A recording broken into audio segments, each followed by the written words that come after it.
ఆకాశవాణి ప్రాంతీయ వార్తలు చదువుతున్నది సాయి సిష్లా. ఈరోజు వార్తల్లోని ముఖ్యాంశాలు.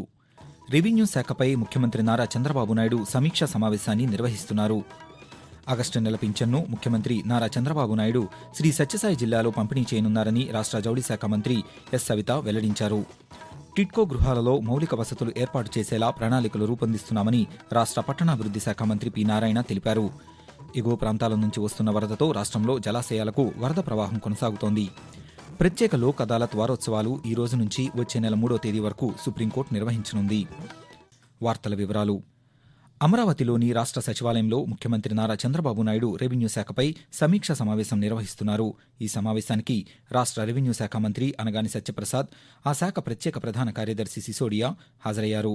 గత ప్రభుత్వం హయాంలో భూ కేటాయింపులు, మదనపల్లె సబ్ కలెక్టర్ కార్యాలయంలో అగ్ని ప్రమాద ఘటన వంటి అంశాలపై సమీక్ష నిర్వహిస్తున్నారని ప్రభుత్వ వర్గాలు తెలిపాయి. శ్రీ సత్యసాయి జిల్లా మడకశిరలో ఆగస్టు 1వ తేదీన రాష్ట్ర ముఖ్యమంత్రి నారా చంద్రబాబు నాయుడు పర్యటించనున్నారని రాష్ట్ర చేనేత జౌళి శాఖ మంత్రి ఎస్ సవిత వెల్లడించారు.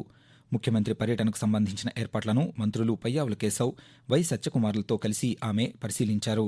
ఈ సందర్భంగా ఎస్ సవిత మాట్లాడుతూ, జిల్లాలోని గుండుమల గ్రామంలో పింఛన్ల పంపిణీలో భాగంగా పలువురు లబ్ధిదారుల ఇళ్లకు వెళ్లి ముఖ్యమంత్రి నగదును అందజేయనున్నారని చెప్పారు. పింఛన్ల పంపిణీ అనంతరం గ్రామంలోనే రచ్చబండ కార్యక్రమం నిర్వహించనున్నారని, ఇందుకు సంబంధించిన ఏర్పాట్లను జిల్లా అధికార పోలీస్ యంత్రాంగం పూర్తి చేస్తోందని మంత్రి తెలిపారు.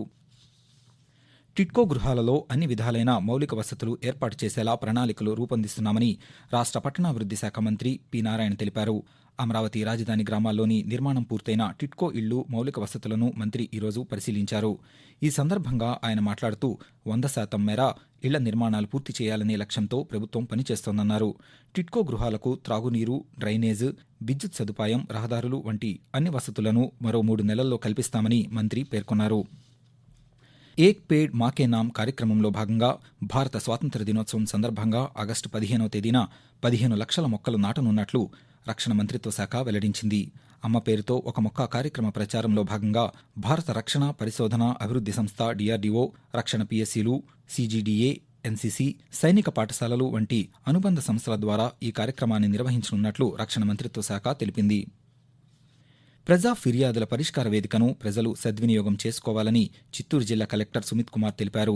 ఈరోజు జిల్లా కలెక్టర్ కార్యాలయంలో నిర్వహించిన ప్రజా ఫిర్యాదుల పరిష్కార కార్యక్రమంలో కలెక్టర్ ప్రజల నుంచి దరఖాస్తులను స్వీకరించారు. భూ సమస్యలతో పాటు వివిధ సమస్యలను ప్రజలు తమ దృష్టికి తీసుకువచ్చారని, సంబంధిత అధికారులతో వాటిని పరిష్కరించేందుకు కృషి చేస్తామని తెలిపారు.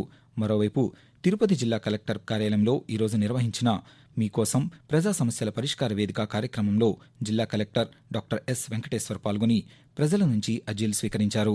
అర్జీలను ఆన్లైన్లో పొందుపరచాలని, అర్జీదారుల సమస్యలను సానుకూలంగా త్వరితగతిన పరిష్కరించాలని ఆయా శాఖల అధికారులను కలెక్టర్ ఆదేశించారు. ఎగువ ప్రాంతాల నుంచి వస్తున్న వరదతో రాష్ట్రంలో జలాశయాలకు వరద ప్రవాహం కొనసాగుతోంది. తూర్పుగోదావరి జిల్లా రాజమహేంద్రవరంలోని ధవళేశ్వరం బ్యారేజ్ వద్ద 2వ ప్రమాద హెచ్చరిక కొనసాగుతోంది. బ్యారేజీ వద్ద నీటిమట్టం 15.40 అడుగులుగా ఉంది. 15,42,588 క్యూసెక్కుల జలాలు అధికారులు దిగువకు విడుదల చేస్తున్నారు.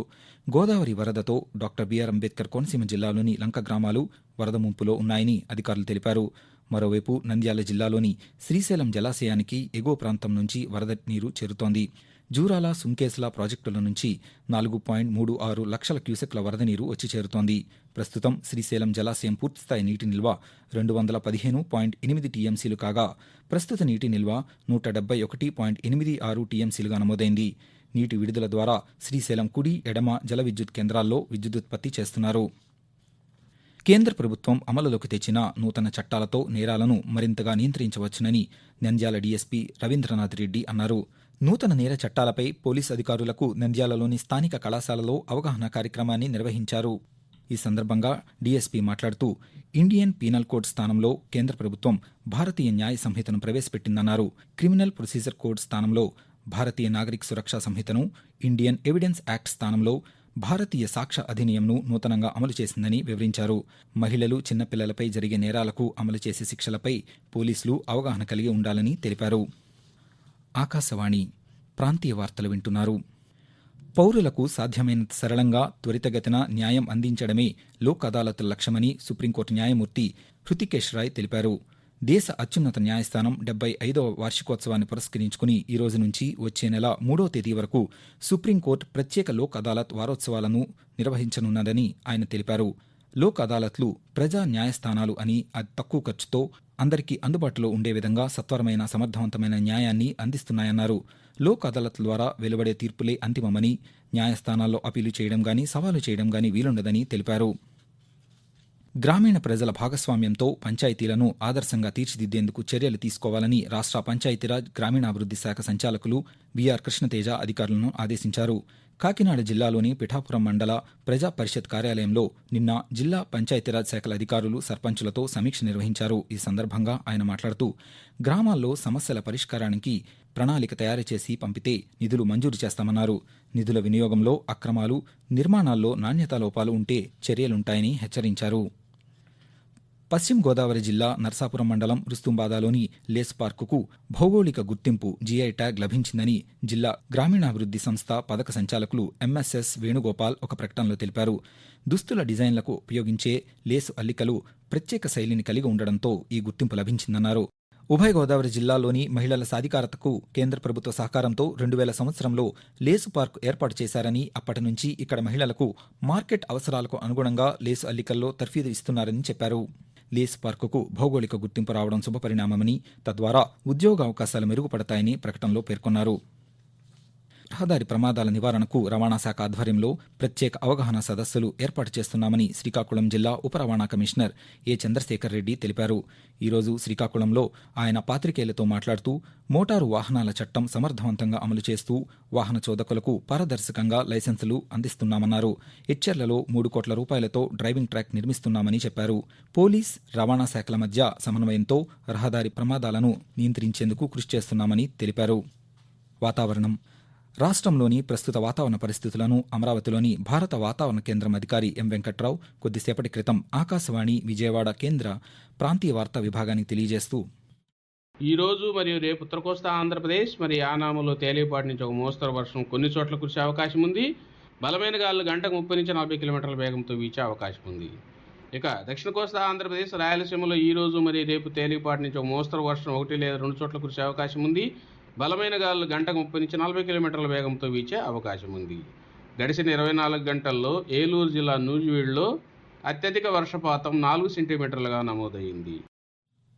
ప్యారిస్ ఒలింపిక్స్లో 3వ రోజు జరిగే క్రీడా పోటీల్లో shooting, hockey, badminton, archery, table tennis విభాగాల్లో భారత క్రీడాకారులు పోటీ పడనున్నారు. మహిళల 10 మీటర్ల ఎయిర్ రైఫిల్ విభాగంలో రమితా జిందాల్, పురుషుల విభాగంలో అర్జున్ బబుతా పోటీ పడనున్నారు. వీరితో పాటు హాకీలో భారత జట్టు అర్జెంటీనా జట్టుతో పోటీ పడనుంది. బ్యాడ్మింటన్ పురుషుల సింగిల్స్లో గ్రూప్ ఎల్ మ్యాచ్లో ఇండియన్ షట్లర్ లక్ష్య సేన్, బెల్జియన్ షట్లర్ జూలియన్ కరాగేతో పోటీ పడనున్నారు. ఆర్చరీలో పురుషుల బృందం క్వార్టర్ ఫైనల్లో పోటీ పడనుండగా, టేబుల్ టెన్నిస్లో మహిళా సింగిల్స్లో మనితా బాత్రా ఫ్రెంచ్ క్రీడాకారిణి ప్రితికా పవాడేతో పోటీ పడనుంది. బాపట్ల జిల్లా చీరాలలోని సముద్ర తీరంలో పర్యాటకుల భద్రతకు చర్యలు చేపడుతున్నామని చీరాల శాసనసభ్యులు కొండయ్య తెలిపారు.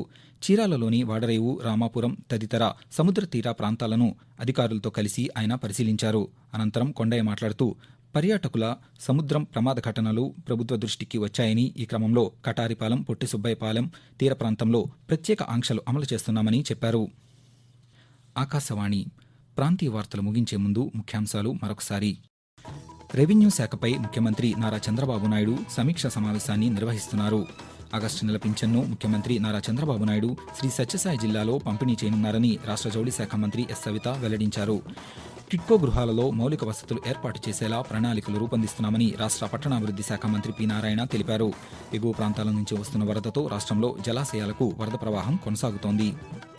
ఆకాశవాణి ప్రాంతీయ వార్తలు ఇంతటితో సమాప్తం.